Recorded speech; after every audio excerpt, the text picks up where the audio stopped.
Right. Are we live, Mac? You're live. All right, thank you. Oh, and there's your Bob. All right. So first of all, hello everyone. Thank you for joining us today. As you see, this is the ISEF, the Innovative Small E-Fleets Project. Some new options, work group for some new options that we're talking about and looking at. And we'll talk more about what we're looking for today in just a moment. But I do want to introduce the team that is going to be either speaking today or maybe asking you some questions or giving you some answers. And so, first of all, I am Bruce Tudor, California Air Resources Board. I am a supervisor overseeing a number of projects, one of those being the Innovative Small E-Fleets Pilot Project. Um, Brianna. Hi, everyone. I am Brianna Rocha. I am the implementation lead for the Innovative Small Fleet Pilot Project, or ISAF for short. And I'll hand it over back to Bruce. All right, how about Andrea? Hi, good morning, everyone. My name is Andrea Morgan, and I will be stepping in here soon in a few weeks as the manager over the Innovative Small E-Fleets pilot project as when Bruce retires pretty soon here. And first of all, before I get to our guests today, we will have two or three other people joining us, probably in half an hour or so. If we get a chance, we'll introduce them as well, but they will be probably key players in the development of these new options. But having said that, Rabab, please introduce yourself. Hi everyone, my name is Rabab Sharafuddin. I'm a climate risk specialist in the climate and sustainability branch at the California Department of Insurance. And I'm here to talk a little bit later about our work with CARB and at CDI to better understand the insurance landscape when it comes to the adoption of zero emission trucks. Thank you for having me. Great, Rabab, thank you. And give me one second, you guys. I'm sorry.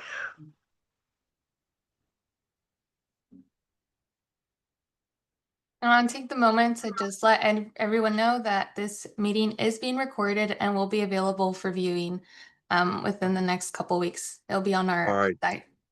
Thank you. I noticed how dark I was, so I had to run over and turn a couple lights on. I didn't want to seem like some mysterious shadow. Okay, let me take just a few minutes here and talk about what it is what we're considering. I mean, obviously, we'll get into a lot of details in a moment, but what we're considering and what we're trying to really get out of today.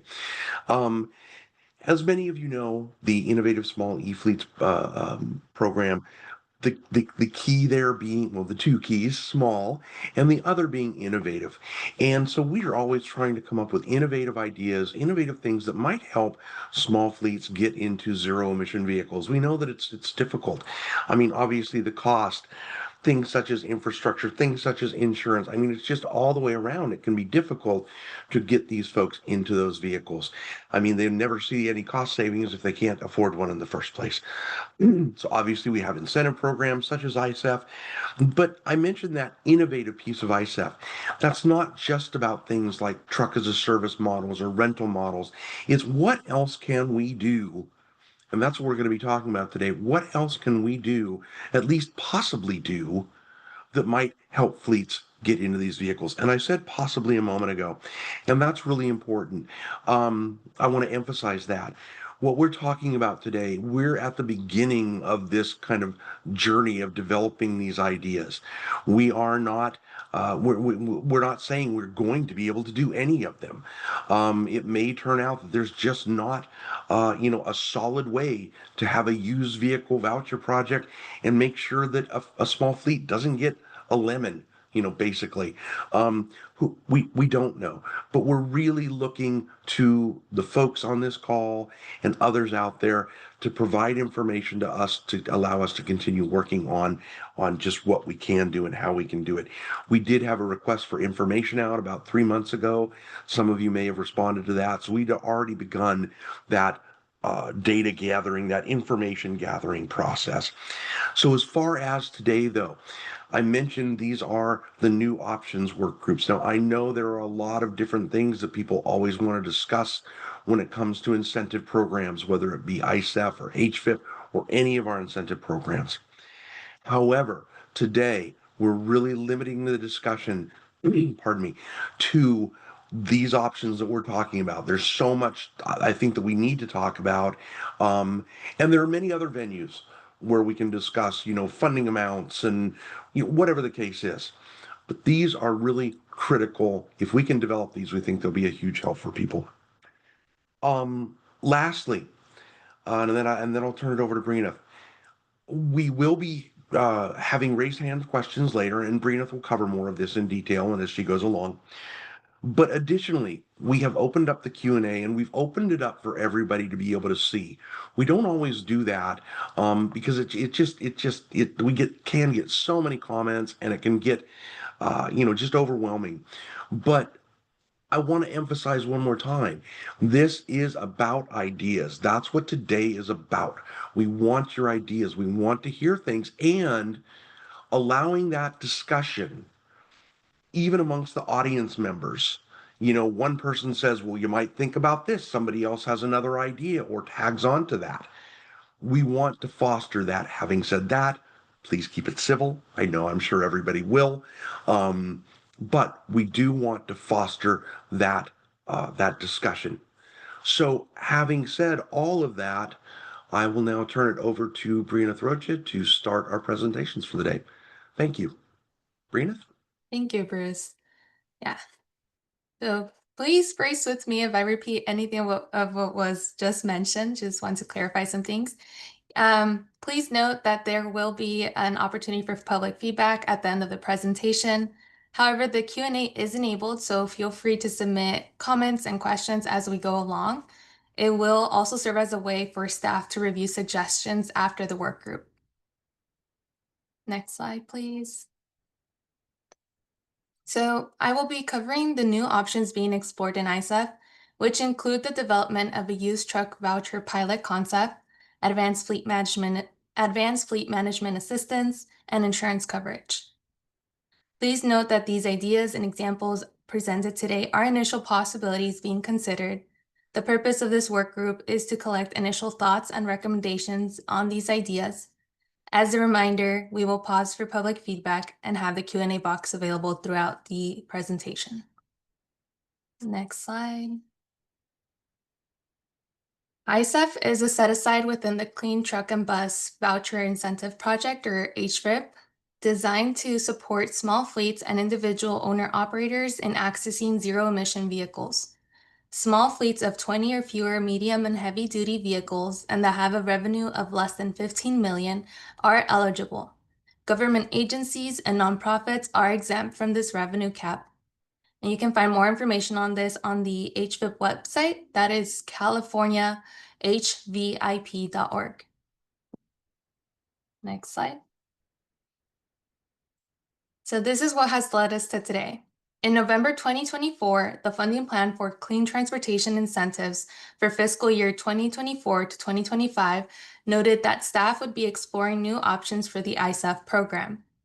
Between January and February of this year, staff began to explore the design of a used truck voucher pilot concept with a request for information.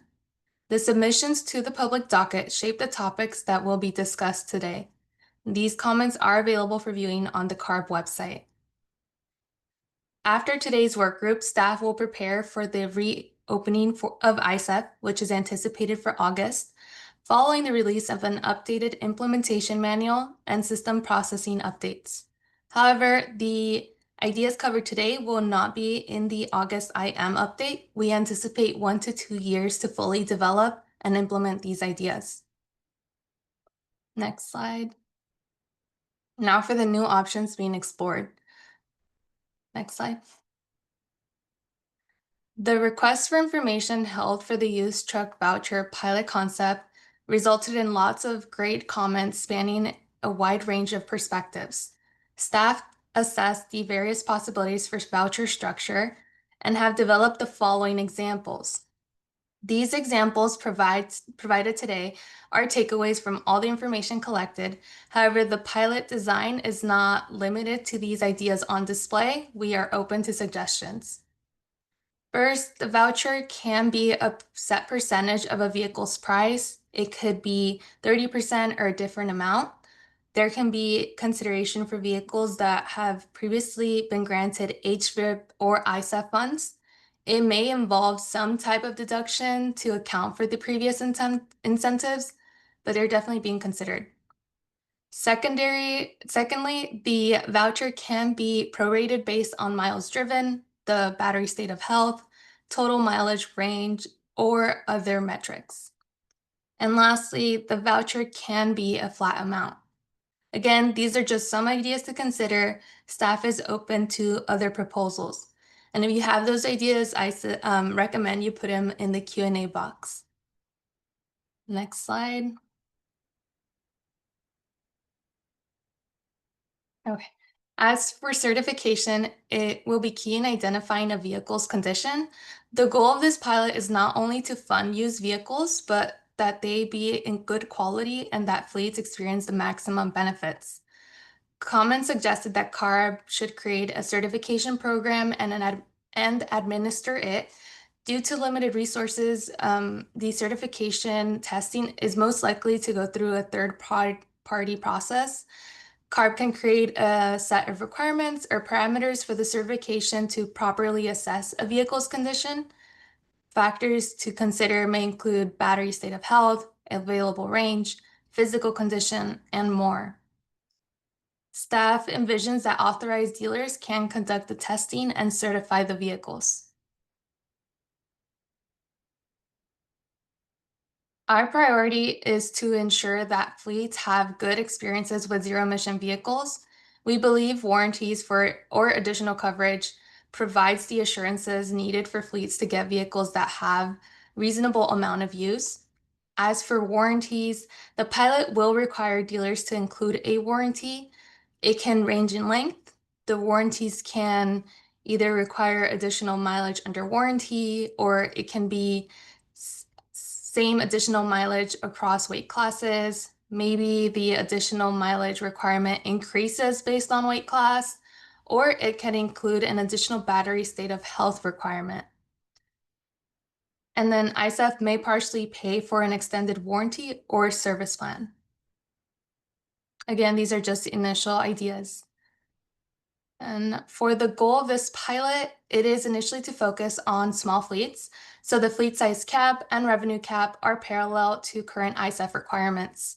It is anticipated that the pilot first open to small fleets that own or operate 20 or less vehicles and that have less than 15 million in revenue. Next slide. Now for the other options being explored in ISAF. Advanced Fleet Management Assistance would be technical assistance post-adoption of a medium and heavy-duty zero-emission vehicle. The purpose of this program would be to provide the technical assistance that would help a small fleet to operate the vehicle to its maximum cost-saving potential. This includes assistance services such as telematics consulting, driver education, safety, breakdown coverage, or logistics. These are just a few examples where what additional assistance should be considered, what is a reasonable cost for this assistance. When we put these questions open to the public, and you can go ahead and leave a comment in the Q&A or wait until we open for live questions. As for insurance, staff has also been considering covering the initial insurance of a newly adopted ZEV. This may be coverage for a specific time frame, whether it be 6 months, 12 months, or more. Or it may be an entirely different solution. Throughout the past couple years, CARB has collaborated with the California Department of Insurance in identifying the challenges to insurance for medium and heavy duty ZEVs. Here today, we have our guest speaker, Rabab, who will be providing more insight into the factors that should be considered when developing an option for insurance coverage. Now to you, Rabab.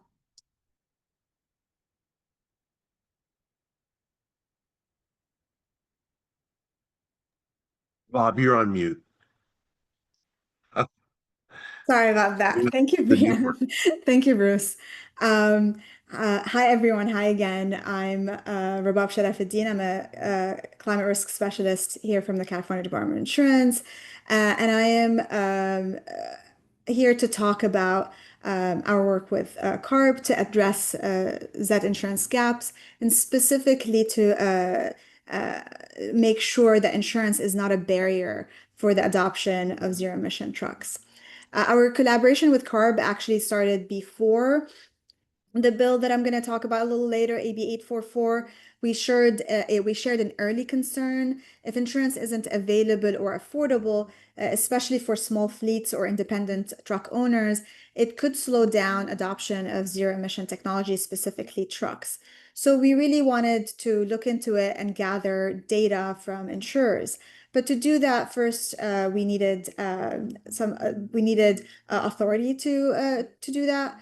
And that's why the California Department of Insurance, under Commissioner Lara, sponsored AB 844, which allows CDI or the department to assess the insurance market for medium and heavy duty zero emission trucks. Through that work, we surveyed 249 commercial auto insurers to see how they're treating these vehicles. And out of the 249 insurers, we're really focused on those that underwrite or insure drayage trucks because they are essential for the state emission targets and goals, as well as their impact on pollution along freight corridors. So here's what we found. And this is data from as of May 2024. So from those 249 insurers, 60 of them offer coverage for drayage trucks, but as of the point of the survey, not a single one had an underwriting criteria or guidelines, meaning that they did not, for example, base whether they're going to insure a vehicle or not on the vehicle's powertrain. They also did not have specific rating factors, or in other words, pricing factors, the factors that they use to price the coverage for the vehicle, the insurance coverage for the vehicles.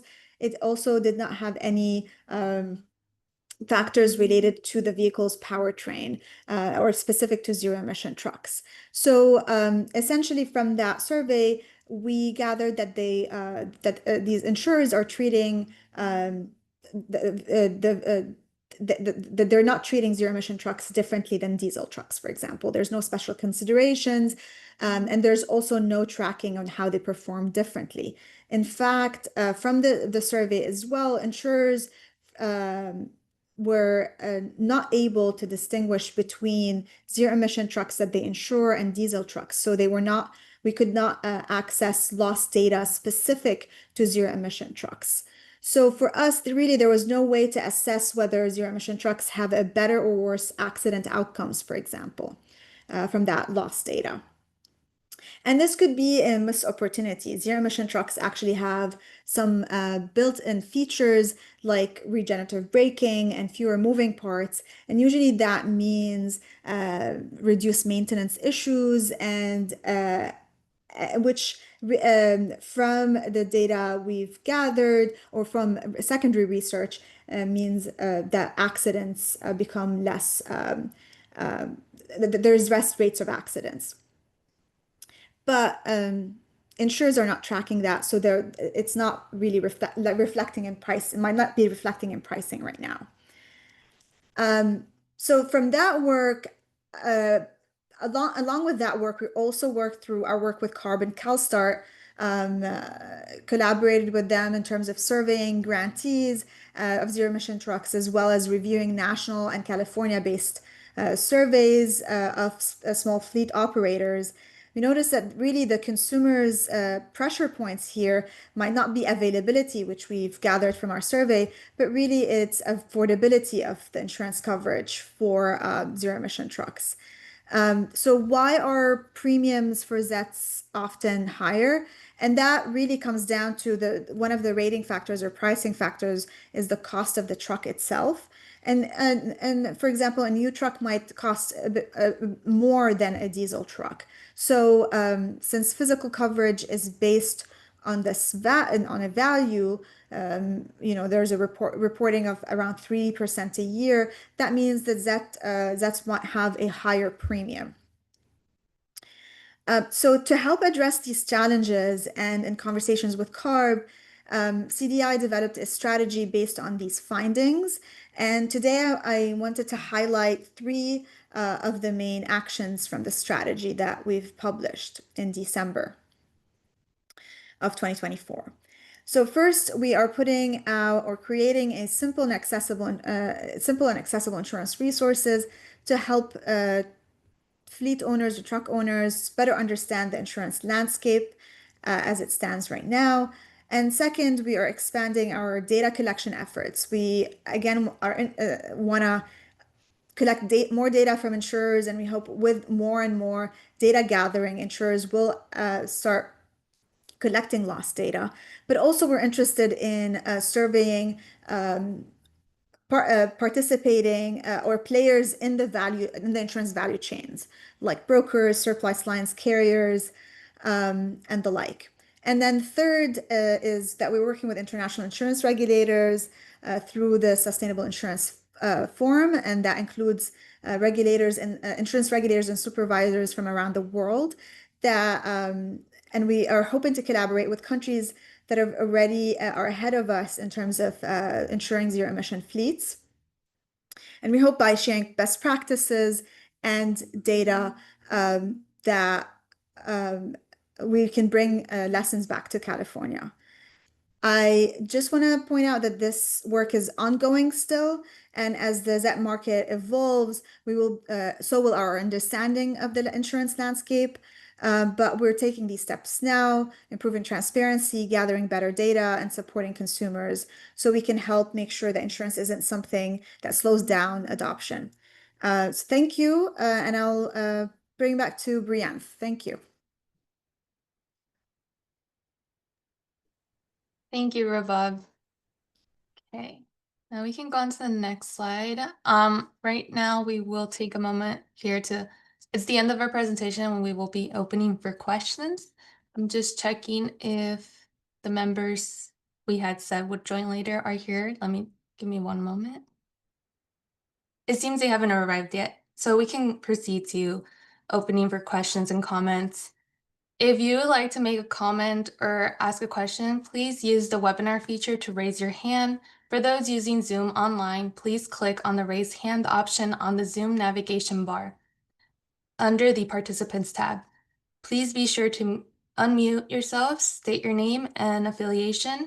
For those using Zoom on mobile application, please click on the raise hand option under the More tab. And for those of you participating via telephone, please press #2 to raise your hand. When it is your turn to speak, we will call on you and unmute your line. Note that you will still need to ensure that you are unmuted on your own device. So please state your name and affiliation. Looks like our first raised hand is Lynette Sapienza. I've Ariana, allowed you sorry. to unmute. I'm sorry, Ariana. Well, go ahead. After this, I want to follow up on a few of the questions that came in over Q&A. But please, since you've unmuted her, please go ahead. Hi, Lynette Sapienza. Well, I'll help you out, Bruce, and I'll ask one of the questions I put in there so you can cross this one off. All right, thank you. I think it's great you guys are looking at different options. There's a lot of barriers to these small fleets getting into electrification, lots of different cost barriers. So two of the things I brought up that I realized, these things take a lot of time to consider and get in place. But, one of them has been, as we've talked to lots and lots of small businesses, it's still the request for pickup trucks, because a lot of them, when we talk small fleets, really are very small fleets. And it's difficult for them to enter in it. It feels risky. And a pickup truck could be a really good option for them. I know that's always been a no in the past. But I wonder if something like a pilot where you're limited on your lifetime of pickup truck vouchers could help. Say maybe it's 2 or 3. And that, way you don't just keep using that forever, but it really gets you into the game. And maybe even pair that with L2 chargers. I know there's programs out there for infrastructure, but a lot of these small businesses really struggle with um, all the paperwork with the programs. It's just not something that they're used to. So filling out two sets can be very challenging. Appreciate you guys taking the time to listen to all of us today. No, you're very welcome, and I'd like to follow up on a couple things there. And I see, I think Lisa had a similar, at least in part, a similar comment about Class 2A, and I believe, Lynette, that's probably what you're talking about. Is that right? If you're still able to unmute, I'm assuming that's what you're talking about. Yes, just your regular Yep. pickup truck, your Yep. 2A, 2B. Yeah. Okay. Well, 2B. Okay. So 2B, and that's why I asked the question. 2B are already covered in the program. Well, I should say 2A. Yes, let's focus Yes. there. Okay. Yes. And that's why, again, when I think pickup truck, yeah, I know that, commonly we're thinking an F-150, often Yes. F-250s, though, certainly very common. Certainly No. something, I'm sorry, go ahead. More the 150. Yes. Yes. Yeah. Absolutely. I mean, you're right. We know there are a lot of fleets that use those kind of vehicles. That's a little bit outside of today's discussion, but that's a really good thing to bring up, I think. Um, Typically, I mean, that would be a little bit more of a really systemic process change, a policy change. Not saying we're not going to think about it. I like the idea, and you're right. That's a big help. Typically, the reason we've done that, of course, is because um, our regulations never covered anything lower than a 2B vehicle. Um, but it's certainly something to think about. So thank you for that comment. Okay, let me now follow up on a couple of things I wanted to follow up on. And Mac, I'm not sure how to do this. I mean, I know what I can ask, but could we unmute that person's microphone if we want to follow up on a little information? You can Or read. could they just raise their hand or what? You can read the questions. Okay. Well, no, I will do that. But how would we be? We need to allow them to if we're looking for some information, we need to allow them to come on outside of just raising their hand. Can we do that? If I They said can who it raise, is? they can raise their hands. Okay, great. All right, great. So we'll do that. So what I'll do is I'm going to again follow up on a couple of the questions that came in. If you want to comment on it right away, uh, please raise your hand and we'll open your mic. If you just want to add something back into the chat, I'm sorry, into the Q&A, please do that. I think either Brina or I said something, said what I'm about to say again, is even if we don't have the dialogue verbally, the information that we're getting in the Q&A is really going to be a good record for us to be able to look back at. The question was asked, or a comment was made about private customers, not just dealerships. It's certainly something we would think about, and certainly not something that we didn't at least thought occur to us, and we have thought about this some. Um, the problem is, and if there's a way around it, we can maybe discuss that, in the future or even possibly today if we get a chance. The problem, of course, is that if it's a private person, there's little recourse after some amount of time. If I buy it from a private person, that private entity one may be less able to do the tests that we may perform. They again don't necessarily have that longevity that a dealership would have, and at least in the beginning, and I want to stress that this is our first crack at this. If it works, if we can figure these things out, and that's what ISEF is all about. If it works and we see how it progresses, then we may well go ahead and modify some things. So possibly that's something we would be more likely to consider in the future. But again, I have to stress that this, more than anything, yeah, there's good information we get, but more than anything, we need to ensure that these small fleets have a good experience with these vehicles. Um, Lisa, you had a few good comments as you always do. Let's see, where did that go? There were some later on, but there were a couple right up front. Um, be happy to actually we may want to talk about these kind of quickly because or again you could add it, type the answer back in. Warranty match 3 years of use requirements. I mean, we think that would be great, but whether or not we could pay for that long of a warranty, I don't know.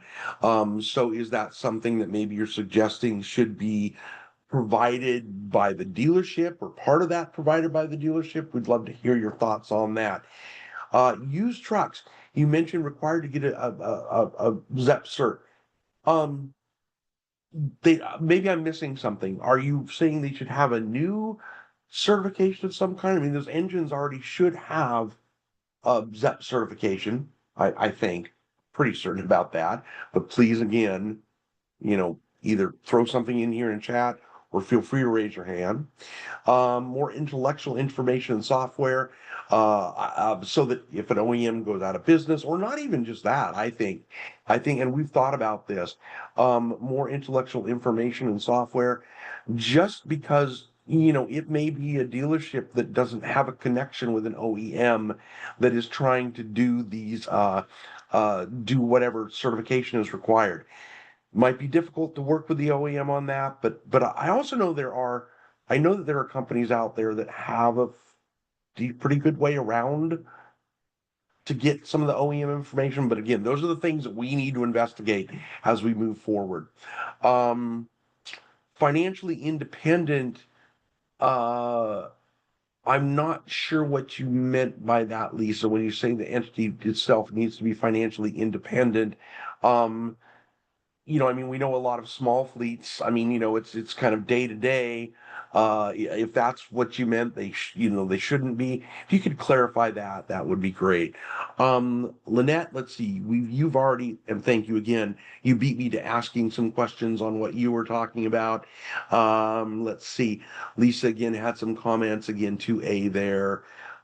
Small commercial entities. I am going to stop there. We're getting more questions coming in. Those in general, I think, came in before Am we I opened unmuted still? Q&A. What's that? Oh, I'm sorry. This is Lisa. I'm unmuted. Great. No, perfect. Great. Okay, please. You're doing such a good job, so I thought I would interrupt you. Perfect. Okay, so I'll respond on the things I tried to take notes on that you were saying. So on the 3 years, yes, my point of that is to align it. I'm not sure what we do, but one of the things I talked about in one of my later comments, in 2022, you guys opened up the program that really allowed the providers to kind of be open-minded to that innovative type of service that would provide a turnkey to keep it simple for the fleet, which was the main ideas that you guys have here too. And so I think when it comes to the 3 year or how it gets worked out to kind of take the provider with their partners and provide those solutions to help you guys figure out how it was. You allowed the rebate to be utilized, whether it was 50% of the truck's rebate to be utilized towards any of the items. So the providers could have a vested interest in partnering with the customers or the fleet dealership or OEM, whichever that partner is going to be. I just think that allows innovation. I think right now we're kind of stuck with the truck side and the expense of it. And I think there's a way for us to partner better together with these different entities to provide the solution, because everyone's got to figure this out. That's just one aspect of that 3 year thing I think that could be solved. On the zero emission powertrain cert, yeah, you're right. That's only for new trucks. And you are doing an aftermarket certification. I don't know if that's going to be enough, right? Because the zero emission powertrain cert provides a recall system, provides parts and services requirements, provide other types of checklist of items that ensure that the fleet has a good experience. However, that's still subject to probably different improvements. So on the intellectual property side, it stops there, right? The intellectual property, if someone's not running it, owning it, it's no different than your server at home, right? If you don't pay for the service and don't have it anymore, you're not going to be able to turn the lights on and operate the vehicle, regardless of parts and services that could be available. So I just think as we learn more and more about these canvas signal type of units that are completely intellectual properties, it might be something for us to start thinking through. And I don't know what the answers are, but it's something that has its own set of challenges if the OEM no longer exists. And on the financial independence, it was really more about just making sure that I know there's a lot of new OEMs and new types of entities that emerge in this process. So, and I'm not sure what we do, but we're all trying to figure this out. And I just think it needs a scorecard of something. I was thinking about that from the other side, the fleet that was purchasing it side. So thank you for that clarification. I just want to bring up a couple things too, all really good comments and good things to think about. And excuse me, I think that even outside of what you just brought up, Lisa, it goes to some of the other things we've mentioned, and I want to use those as examples and then maybe move on after that. But this I think will help spur the conversation. You're right. You talked about newer trucks needing zero emission powertrain certs. Now that brings up the some of the other things that we talked about in our slides. What do we allow for sale? I mean, if we cut out older vehicles completely, then that cuts out maybe some of the vehicles that are most likely to start this used vehicle market. Um, However, there'll be a mileage limit, something like that, or a sliding scale depending on how many miles, battery life. So, so one of the things could be it has to be an engine that already had uh, a zero emission cert. I'm not saying that we would do that. I'm just throwing out again. I'm playing off of what you guys are saying and the great ideas you're coming up with to continue that conversation. One last thing on that. The 3-year warranty, that could also be part of what what I just kind of mentioned. And that could be, well, maybe only trucks with 2 years of warranty life left are eligible. And again, I'm just throwing out numbers, not saying that that's the right idea. And then we'd require, just like if I go and buy, the way I've thought of a lot about this is if I go and buy a Toyota certified car, factory certified BMW, whatever, part of that requirement usually, as far as I know, is, well, there's still some of the warranty left. Well, maybe that's part of the certification as well. And then the dealer might throw in another year and 50,000 miles on a car, that's fine, maybe not on a class 8 truck. But those are all things that we are trying to think through, and with your help, hopefully we can. I'm going to stop for a minute too and ask any of my colleagues, Breeneth, Andrea, anybody, does anyone have any more follow up on kind of that? And Lisa, I'd like to move on for right now just to make sure we get some more, but you always have some great ideas, and we definitely, if we can talk to you more about this today, we will. And I know you have some other things later, but certainly, we will have, offline conversations with a lot of folks as well. Any of my colleagues, though? Okay.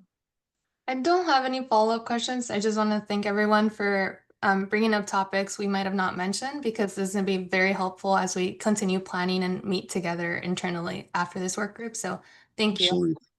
Absolutely right. So important. Do we have any other hands up at the moment?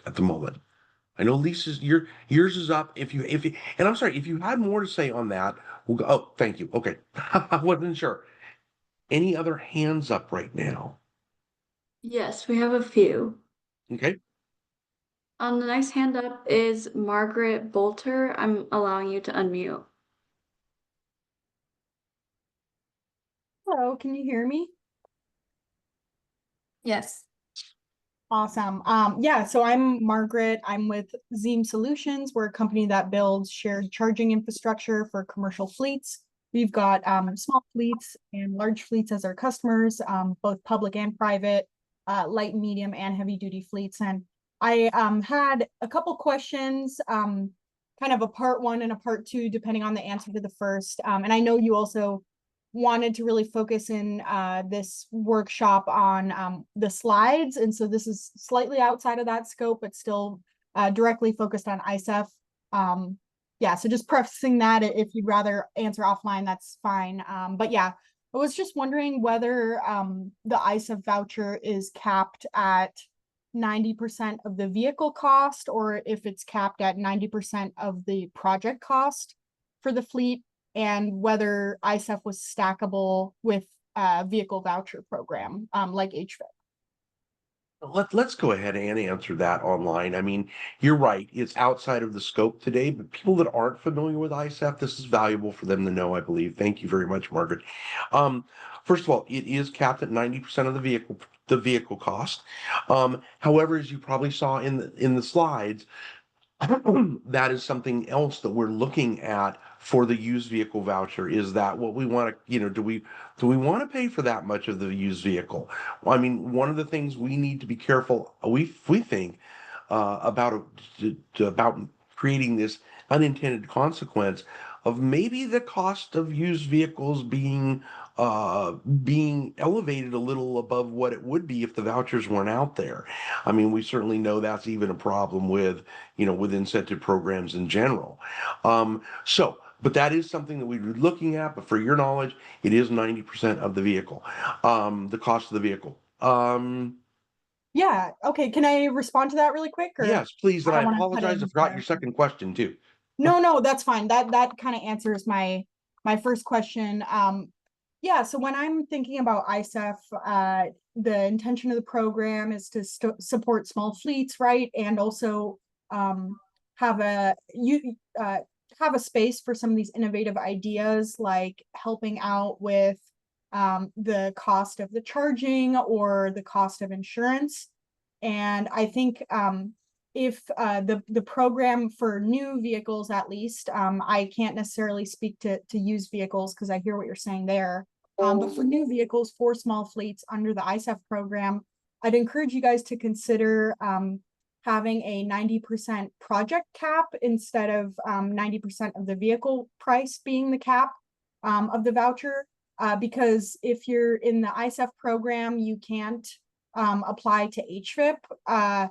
And so you're in a way, as a small fleet, kind of cannibalizing that upfront cost reduction if you're putting any of the ISEF money towards something like insurance. And so if there was the ability for the fleet to get up to 90% of the project costs covered, I think there would be a lot more appetite for fleets to participate in, especially small fleets who often face really big barriers to adoption and are even more hesitant to adopt the technology or incur these risks, right? They need all the help they can get. And if they're not able to get, the upfront price reductions that you would get through HVIP, because there's not stacking allowed there, I am not sure what their appetite would be to, put that money towards something like insurance, if that makes sense. Like, from our experience, fleets are most eager to reduce that upfront cost. And then once they've done all they can do to reduce the upfront cost of the vehicle, then they would be interested in putting that grant money towards something like insurance. But if you have to pick either or, I don't see that working super well for small fleets. But that's just my perspective, and just wanted to share that and see what you thought. No, Margaret, those are some great thoughts, and you actually made me start thinking of something a little bit differently, and I'll bring that up. And in the interest of time, this might be something that we want to have kind of an offline conversation to even follow up more if I'm not understanding correctly. And the second part of the question I remembered, that was stacking, and yes, most things can stack. I think that was the question with ISEF or HVIP. And sir, I mean, the reason that ISEF and HVIP can't stack is they're really part of the same program. But now, so what we've been thinking is, or what I had been thinking, and maybe some of my colleagues here have not. Maybe they've been way ahead of me on this. But the way I was thinking about it is maybe we have that assistance for insurance, and a small fleet could apply for ISEF funds or HFIP funds for a new vehicle. It would probably be HFIP funds as long as they're there. Whatever the case, then they could also apply, and we wouldn't see that as stacking. Let's say they applied for a vehicle, purchase a vehicle, a new vehicle under HFIP. If it's a small fleet, we would see them being able to come back in and get an ISEF grant for insurance, for after for post-purchase ongoing fleet management, whatever. So that would be different. We wouldn't consider that stacking. But at the same time, I do really like what you were talking about, maybe especially for the used vehicle thing, rather than making them apply for multiple, for insurance and for this. Maybe there's a way to package it. I don't know. And again, I think we have everybody's email addresses. Do we? Do we not, Mac? We do. Yeah. Margaret, I'd actually like to talk to you a little bit more, make sure that I'm understanding correctly, let staff have the opportunity to ask you some questions. Again, we'll come back to folks. I do want to move on a little bit only because we're now 45 minutes left, but just really, really thoughtful points that you made. Thank you. Thank you. Yeah, I'd love to follow up. I will also drop my email in Q&A in case you can't find it. But yeah, Great. no, I'm also going to circle back with my team regarding the insurance pieces because they're more experts than I am. But yeah, would love the opportunity to talk with you guys and brainstorm some ideas. Thanks. Yeah, fantastic. Thank you. And again, that will very likely apply for a number of people on this call. We may reach out to you and say, "Hey, we want some clarification. You made some great points. We want to talk to you a little bit more." And this won't be the only conversation that we have like this either. Other hands up, Ariana. Yes, our next raised hand is Peter Towell. I've allowed you to unmute. Hey, Bruce, how you doing, man? Hey, Peter, good. How are you? Just wonderful. Just quickly, I noticed you guys said you're gonna do some type of vetting process for the used trucks. Question number one, why don't you do that for the new ones too? Because there's a lot of new OEMs that don't really have a track record, no different than if it was a used. So is that possible? Sorry, Peter, can you say that again? Something had distracted me just a tiny bit, and I missed the absolute key, like 2 or 3 words that you said. Say that again, please. You had mentioned that you would do some type of testing for used trucks. Is that correct? Oh, I see. Yeah, yes. Well, so let me explain that. Well, I actually, my question, Bruce, was why don't you do yeah. that? Why don't you do that on new trucks too, to vet them as well to be in the ISEF program? I mean, okay. So what we're thinking is, if it's a used truck, we don't know what the battery life is like. We don't know, what maybe powertrain is like, or there are issues with, axles or whatever. There's a lot of things that we don't know. So we would want to see those tested. Now, and correct me if I'm wrong here, with a new vehicle, just like you go by, I use the certified Toyota a little bit ago, right? They go in, they do an inspection, they make some guarantees on that vehicle. They don't do that with a new, I mean, they do that with a new car. That's the warranty. So what and a new vehicle being sold would have a ZEP cert. What is it that the testing would be? And again, this is actually quite outside of the conversation today, but let's take a minute or two and ask you, what would it be on a new vehicle that would be different than what's already required? Well, I mean, as you know, I've worked for 3 startups before I got to Yeah. Rizon. Yeah. So I know this stuff really well as somebody who's actually built an electric truck. Um, I will say that all you have to do is get an executive order before you get into the the HVIP program. And that really, there really isn't a whole lot of, the bar is pretty low. It's self-certifying that that it meets FM, VSS, and NHTSA safety rules. So really anything could pass, and there's no vetting at the EO level. So anything could pass. And then in addition, the warranty is based on the vehicle. So the vehicle is not vetted or the OEM's not vetted, then we don't know if the warranty is going to be very good. As somebody who's worked for 3 startups, 2 of them are no longer in business.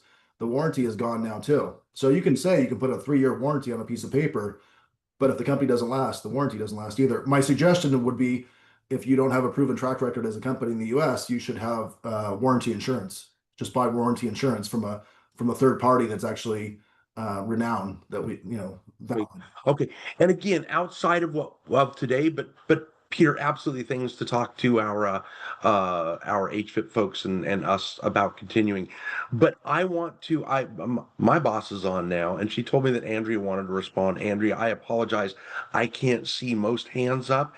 And for you guys, for panelists, Andrea, Brina, please just jump in. Don't wait for me. Just go, hey Bruce, I have something to say. Andrea, what did you want to Bruce, say? and yeah, Peter, you're raising some really good points, and I know that is something that we have been thinking about a bit more holistically across some of our incentive programs, including HVIP and ISF. If you're good with it, I think we'd be interested in reaching out and connecting you with some of the team that's been thinking about this to see if you had any sorts of ideas on the types of things you would suggest in any sort of new vehicle testing. Oh, I do. Do you want me to email it to you, Andrea? Sure. Is that where I'd go, or do you want me to Bruce, or what? Yeah, I can do that. Don't send anything to me, Peter, because in a week from now, I will absolutely not be answering from you. Anybody, not just you, Peter. Anyone. All I'm right. gone. Then Andrea, are you the point person then?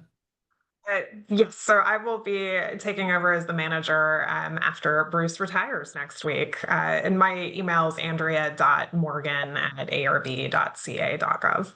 Okay, will do. Thank you. More raised hands, Ariana. Yes, our next raised hand is William Hall. I've allowed you to unmute. Hello, everybody. This is Bill Hall with Coyote Container. A little background, I bought the first Nikola fuel cell tray sold in California in the end of 2023. And of course, you all know what has happened subsequent to that. I did run the vehicle as much as I could between Oakland and LA. And then, of course, earlier this year, Nikola went bankrupt. And it has raised just about every question that you are trying to address at this moment. And I have a few comments about all of it. If you would allow me 2 or 3 minutes, I'd be glad to proceed. Please. Yes, so the first issue is the ACF that really forced us in the drayage markets to adopt zero emissions. And I chose the hydrogen truck because it was the only sustainable vehicle that had the range that I needed to do my work. And it was quick to refuel, way too heavy and so forth. But I ended up getting a great a voucher from the 2 programs in LA. And I am in, actually year 2 of that program, but I don't know what to do because I can't do anything. There's no hydrogen that's affordable. What hydrogen is out there is so expensive that I would actually literally have to pay my customer to move their goods. So we don't have any solutions for that. HVIP and ISEF have not addressed the issues regarding the agreements that we have and how they're to be modified in the light of this force majeure event, really, for all of us that bought these trucks. I think my personal opinion, if you want this adopted in a large way for drayage, which is, as you know, health-wise, the most critical area to address the ports and the inner cities, and get the diesels off the roads as much as possible, is that it is for the state of California to do a large purchase with a large hydrogen truck supplier, and basically give the trucks to the drayage operators with a set of conditions that tie them into certain amounts of performance and usage. And after 3 years, they could have the trucks for free. And this eliminates a lot of the questions and problems everyone's whittling around with, 90% and the costs and the weight. I think you would get great adoption that way, and you would be able to buy in large mass, say 1,000 trucks, at the same very price that you use for the subsidy, and get them out there and into the market. And the second reason for getting the hydrogen trucks into the market is the fuel industry is waiting for it. They don't need 10 trucks. they don't need 100 trucks.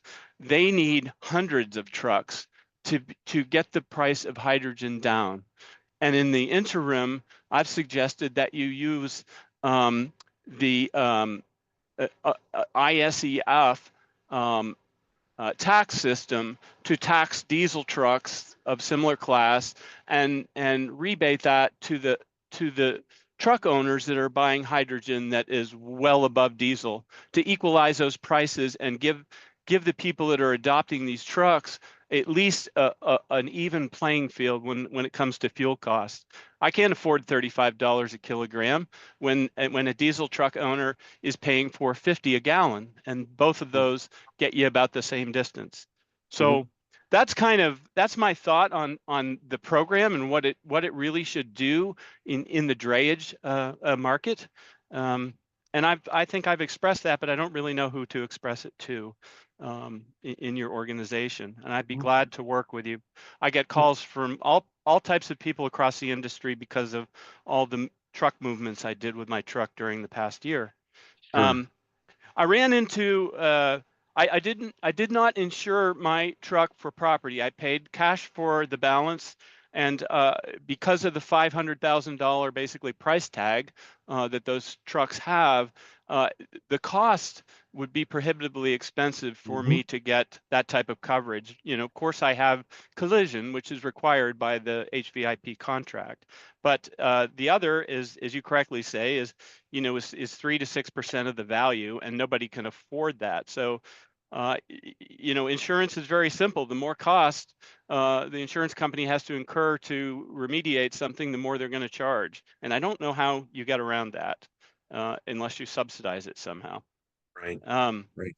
So, so we need policy that gives us a firm commitment. Everyone that was going under ACF and then found out that, well, actually that program wasn't really legal, and and the trucking industry had advised CARB that they would need a waiver, and then the lawsuits, and it threw us all. We in the drayage industry, I would say almost universally, we want to clean up our act. I don't think there's anybody out there who won't, but they don't want to go out of business trying. And if I didn't have resources, I'm just a single owner operator, but I have resources to be able to cover the losses that I'm currently incurring with this truck, insurance and parking, and then what to do about even operating it or buying fuel. There's no place to buy fuel, literally. So you have to get this chicken and egg thing solved, and I think it's solved with a large volume of trucks out there. The other thing is when I ran into warranty things with the vehicle, probably about 20% of my total ownership time was the truck was in for warranty repairs. And it doesn't matter if the truck is covered under warranty. If the operator loses use of his truck, he's losing revenue. And so, it's great to say that it can be out for 2 weeks or a month. The longest run I had was a month while they were trying to figure out what was wrong with it. 2 weeks, 1 week. It was all very very time consuming and very costly to have the truck out of service, which it was. So you can have all the warranty work in the world. The second thing was access to the information about the truck, and I'll cover that under one statement: right to repair. If we had decent right to repair laws in California, owners and third-party repair vendors could get access to the information they need to repair the trucks.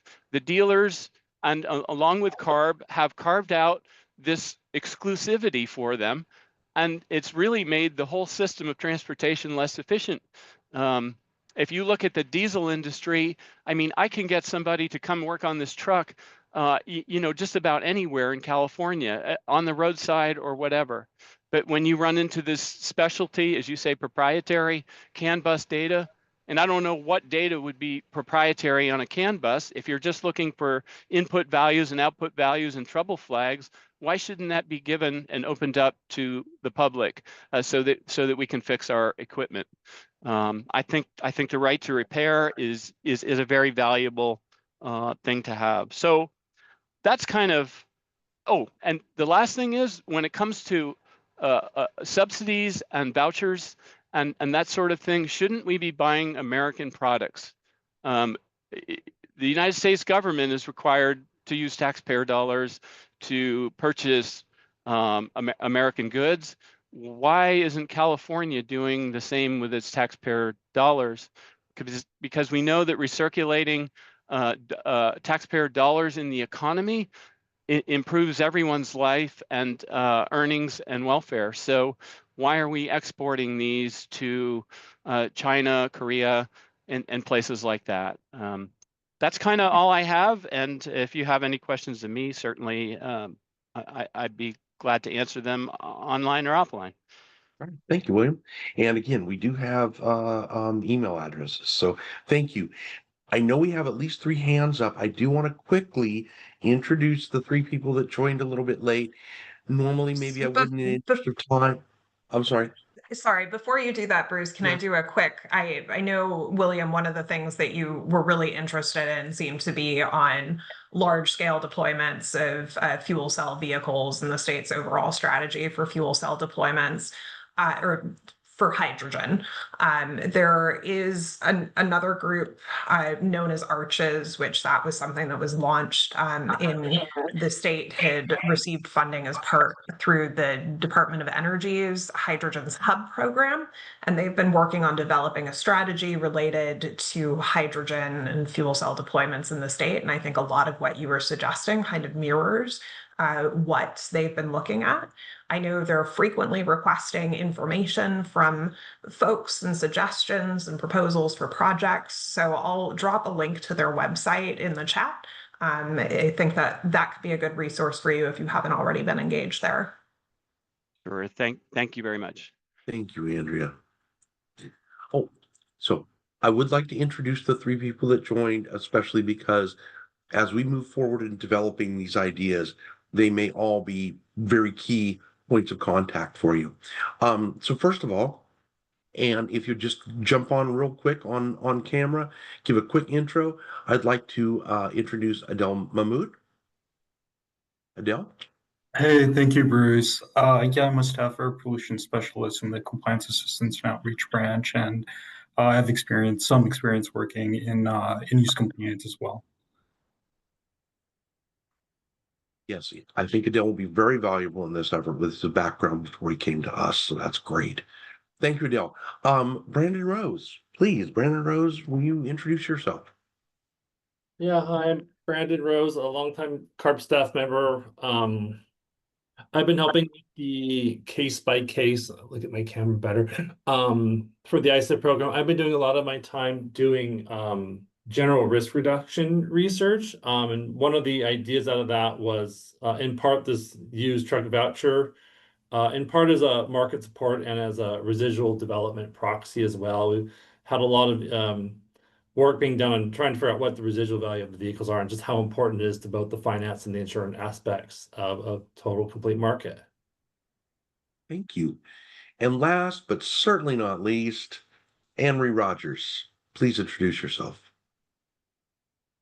Hi, everyone. Anne-Marie Rogers. I'm the branch chief for compliance assistance and outreach. So this is my team. And I just want to say thank you to everyone who is participating in the work group today. And I definitely had to say last but not least, because for another week, Anne-Marie is my boss. So, and a great boss she's been. All right, let's move on to some of the other hands up. Ariana, please. Yeah, the next raised hand is Christian Corby. I'm allowing you to unmute. Hi, everyone. My name is Christian Corby. I'm the Deputy Executive Director at the California Electric Transportation Coalition, or CalETC. So yeah, thanks so much for presenting on these great ideas today. Super interesting workshop. I wanted to echo some of the recommendations made by Margaret from Zeem. We really support those recommendations and think that kind of 90% project cost cap is a really good idea, especially for these small fleets. And then my my kind of main comment, I think, is, well, I guess one of them is centered around the method for determining the used truck voucher amounts. And I think, one of the critical things that we've been working with on HVIP is just having like either a dependent, I don't want to say dependable, but just like a really transparent formula for how those things are calculated. And so that stakeholders can understand, the logic behind how those prices or how those voucher amounts are being set, and then provide provide feedback and input from what they're seeing in the market. And then, of course, I think sometimes simplicity is important for that as well. Obviously, these small fleets, if they're buying used electric trucks, they're probably they're not as well capitalized as maybe their larger fleet counterparts, and they're really going to need those trucks to be very cost competitive with the diesel alternatives. So, it's going to have to cover, I would, if not all of the incremental cost, most of the incremental cost. So, I think if there's certainly instances where you've got, a larger battery or, longer range.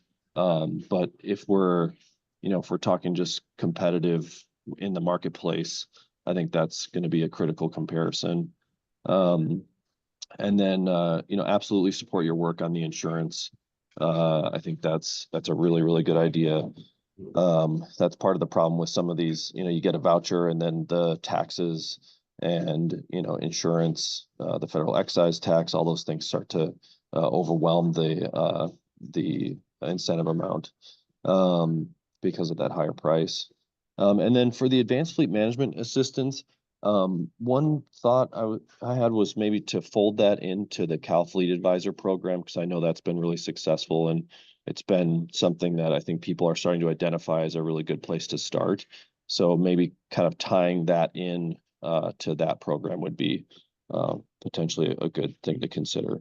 So yeah, thank you so much for an opportunity to comment today. Thank you, Christian. And again, all great comments. Just quickly before we move on to the next hand, I'm really glad you mentioned the ongoing fleet maintenance. We do have a couple more hands up. I'm assuming they will probably be about the used vehicle voucher program. We really do want to hear some comments, and we may well hold another workshop on this specific one. We really want to hear some comments on what maybe should be covered if we don't wrap it into Cal Fleet Advisor. What should be covered? Obviously we pay for the upfront uh, technical assistance already through Cal Fleet Advisor. So just think about that. And if anybody has comments, we're running kind of short, so we may not get to discuss them. Please include them here. Please send things to us. Insurance. We've heard things about, about insurance rates and so forth, how long we should pay. Are there other ideas? I mean, I know there are things like, insurance pools that maybe someone would want to take up. I don't know. But throw in any of those ideas that you have, please. And Ariana, back over to you, please. Yeah, our next raised hand is Sam Cow. I've allowed you to unmute. Hi there. My name is Eric Alvarez. I think I'm stepping in through Sam's Zoom account, maybe, but I'm a student intern at the South Coast AQMD, and I was really just kind of interested about the advanced fleet management assistance. So I was kind of wondering, like, for if there were to be issues with future like EV trucks and stuff, would the technical assistance be kind of like a um, like they would drive and meet, the where the fleet essentially where it's at, like say at some sort of like trucking yard, or is it sort of like a centralized location kind of deal where the fleet would have to basically bring the truck to the technical assistance to get in repairs or anything like that? Great question. Actually, what we're thinking of is a little bit different than that. What we're thinking of is And if you're not, Christian a moment ago mentioned CalFleet Advisor, and if you're not familiar with that, CalFleet Advisor, CalStart runs that for us. Great program, as Christian said, and they offer a lot of upfront advice. They'll talk to a fleet. They actually do what they call their concierge service. They'll talk to a fleet about everything the fleet does, and then they'll try and work with them on what size battery do you need? How do you need to route plan? How are you going to charge? They'll add a lot more than what I'm saying right now. What we're looking at is what happens on that backside. On that backside, what I mean by that is, okay, it's a small fleet. They maybe don't have funds even to get all the telematics data. I know a lot of the telematics companies that are already a lot of the OEMs, they have telematics there, but they may charge for those folks to get the data. Even if they got the data, do they understand it? Are they able to make good use of it? Those are just a couple of examples that I want to throw out there. So what we're envisioning is more on that technical assistance side, where the small fleet, could get assistance, and someone could help them make sure that they're operating the vehicles properly, so that they're really seeing the cost savings that they could see. you know, One of the things, I hear constantly is that just the regenerative braking in a lot of these vehicles, you're getting somewhere around 20%, maybe more, of your mileage just out of doing that. If you're not using that properly, if you're not on the higher settings, you're not using it properly, you're already losing a huge amount of the cost savings of that vehicle. So that's more along the lines of what we're thinking of. Maybe not so much repair work and things like that. I see. Got it. Thank you. All right, thank you, Stan. Ariana?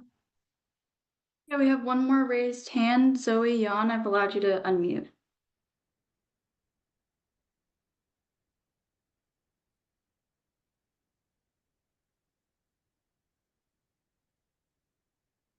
Oh.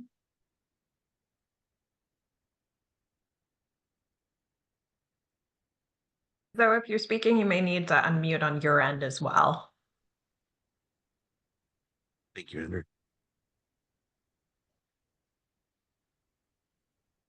No? Maybe not.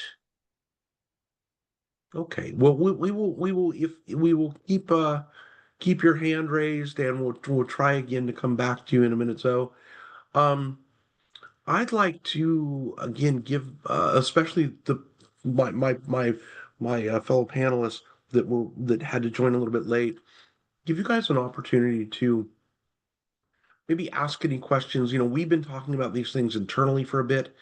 Maybe ask any questions. Was there anything that you saw in the Q&A? Was there anything you were able to hear so far? Or did you just have some questions about some of these things that you would really like to get some feedback on right now as we proceed? Adele, I won't pick on you, just you. I know you always have some great questions, as do you, Brandon, and my boss. But anybody have any questions, any follow-up on anything? I guess one question that comes to mind is regarding warranties that are provided when these vehicles are purchased as new. I just wanted to ask the attendees if you had purchased any ZEV vehicles that did have a warranty, but maybe coverage of specific components wasn't defined as clear as it could be, and maybe that led to an argument or dispute about whether a certain failure should or should not have been covered under warranty.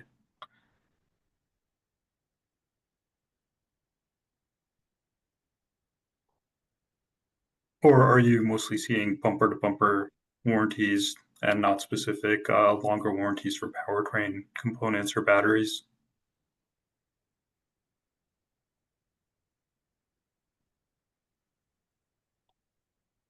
Lisa, I know you have to have some knowledge about that. You have a great deal of knowledge.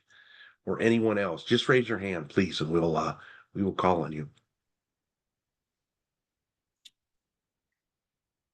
Go ahead, Lisa. Yeah, I can answer. It's good. I was writing something as you were. So Andrew, the main issue I don't think is really that the OEMs today aren't meeting your guys' requirements because that's part of their certification. You know, they have to meet that requirement to begin with. I think what mainly is the issue is they go out of business. So you end up with a stranded asset that isn't be able to be provided by the dealership anymore because they don't have the tools and the equipment, including software, to diagnose the vehicles. And of course, then they're left with how do we get this paid for when the OEM was supposed to pay for it?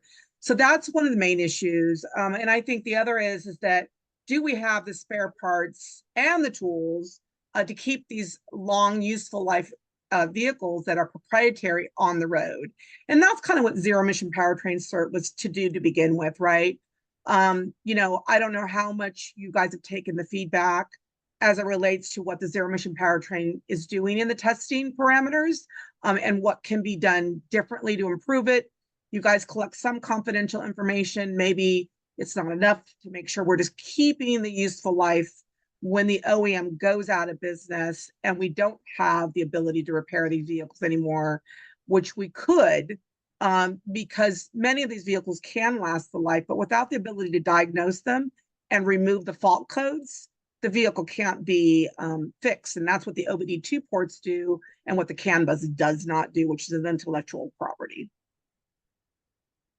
Sure, sure. And I understand the issue of companies going out of business and therefore no one being able to provide that warranty coverage. But I was kind of looking for more instances of like specific cases when certain components should be covered, but maybe were not covered, because I understand that the warranty requirements of certification may not be as strict or as clear as some owner operators would have wanted them to be. So I was just looking for information that could kind of help inform us when we determine, whether there would be a necessary warranty for these used vehicles and how comprehensive it should be, and if there's any additional language we should add. So I understand maybe if there's no one on the line now I don't have, yeah, I don't have, no, I can't say that's true. And in the zero emission powertrain cert, it does have a recall measure, because without volume of recalls, the EPA can't initiate a recall. And so that's part of the spirit of the zero emission powertrain cert too, is that there's a method associated with the OEM, but again, it requires volume. So I think looking at that might be a pathway to understand more about it. There's been a work group that was put together to design that. But yeah, I don't think, other than maybe long downtime, is one of the issues, because when we're relying on the OEMs, if they don't have the spare parts available and they don't come in house, or the dealerships don't have the access to those without going through the OEM, we're just all stuck.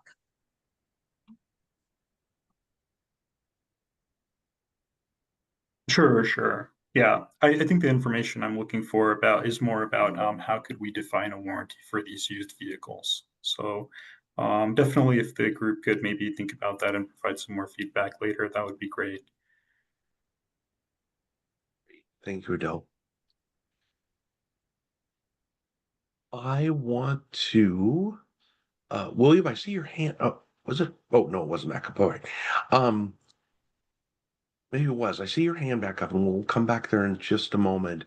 I do have a couple questions or comments that came in online I'd like a little clarification on. And we are running out of time. So if you'd raise your hands after this, if need be.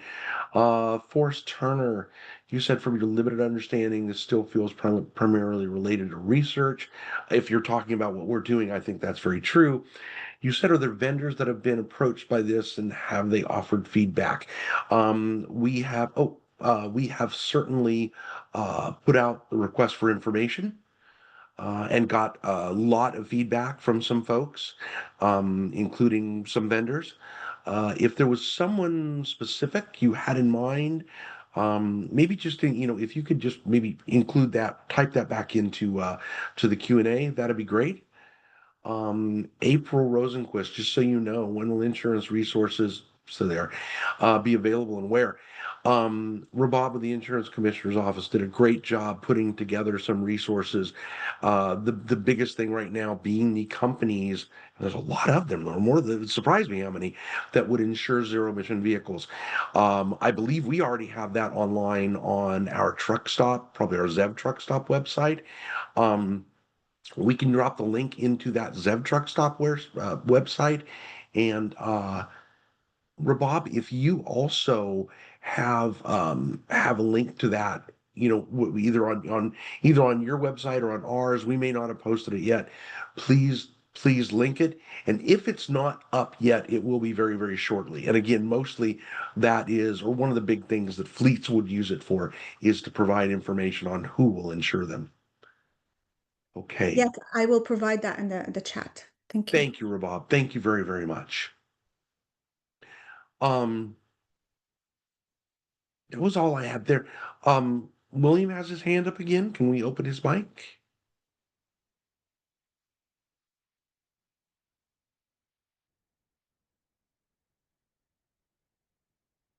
Somebody? William, you should be able to unmute yourself and begin speaking whenever you're ready. Thank you, Henry. Maybe it was left up. Okay. No, there you are, one. Yeah, I'm sorry. I'm taking calls. I am in Florida getting a trailer with my diesel truck, and I'm very sorry, diesel truck. Not a problem. But I just wanted to talk about the CAN bus, because I've heard that said that CAN bus data is proprietary and patented. I'm not quite sure that's accurate at all.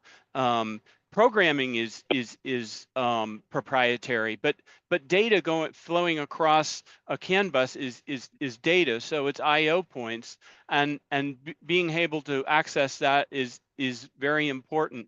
I will make a point about the Nikola truck that I learned and that I can now speak of since it's dead, but that was basically a systems integration. So there were many different vendors with many different accesses to their own particular controllers on there. And so when you'd have a Nikola tech come, he had a bevy of different plugs depending on what he was accessing in the truck system. Maybe it was the radars, maybe it was the propulsion drive, maybe it was the cab features and the lighting, maybe it was the fuel cell, maybe it was the battery system.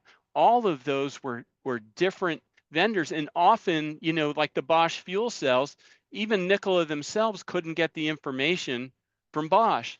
So we end up with this juggernaut of things that are everybody has said, oh no, I'm not going to tell you about it. And I think the law should be, I think California has to step in and say, hey, no, wait a minute, we're not going to allow this, and we're not going to allow trucks to be sold that have no service manuals, no electrical prints. Mine didn't even have an operating manual when I first got it. They had an alpha version of that, and it was very early on. So these are things that are really need to be looked at to keep the trucks running and keep the program successful. I want to use my truck. I mean, all the Nikola owners, you can talk to any of them.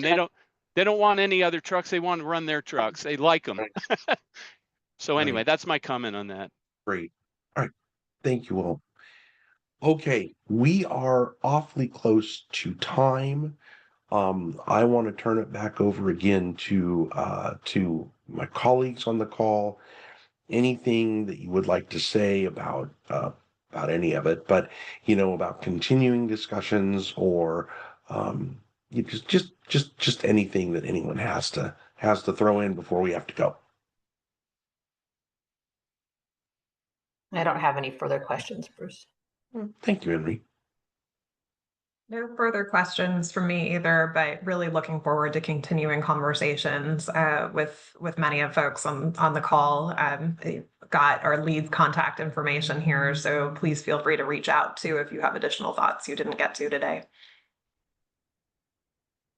Andrea, yeah, absolutely. One of the things that I will miss the most will be working on these really intricate issues, and I've always found that exciting, and I know that my staff and many of the people I work with, that's something that everyone really enjoys doing, digging in, learning, and coming up with something that is really helpful, coming up with the right thing. Let's put it that way.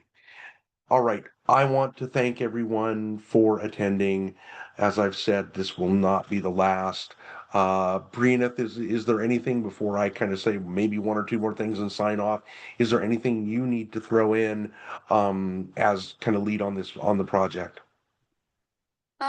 Not really. Just letting everyone know I've been looking at the Q&A submitted, and it sounds so interesting. And there's definitely some questions we want to get back to. So thank you, Yeah, everyone. absolutely. All right. Thank you so much, Brianna, for that. Um, Again, think about all of these things, and we have gotten some good comments across the board. Certainly, most of them were on the used truck voucher, but then a lot of it ties together, especially maybe used truck and insurance. But we think all these things are really critical. If we can make them work right, and that's certainly our goal. That's critical. We are overseeing taxpayer funds. We are doing something that hopefully helps a small fleet, a small business, and we want to make sure and get it right. So we will be working on this quite a bit to do that and communicating with everybody. And again, make sure you keep thinking about those things. Send us comments or send us emails. You have the contact list. Let us know if you come up with any more information. And as Brina said, and I've said, we'll be reaching out to folks as well. All right. With that, I think we can say thank you and have a good weekend. Bye bye. Thank you. Wow.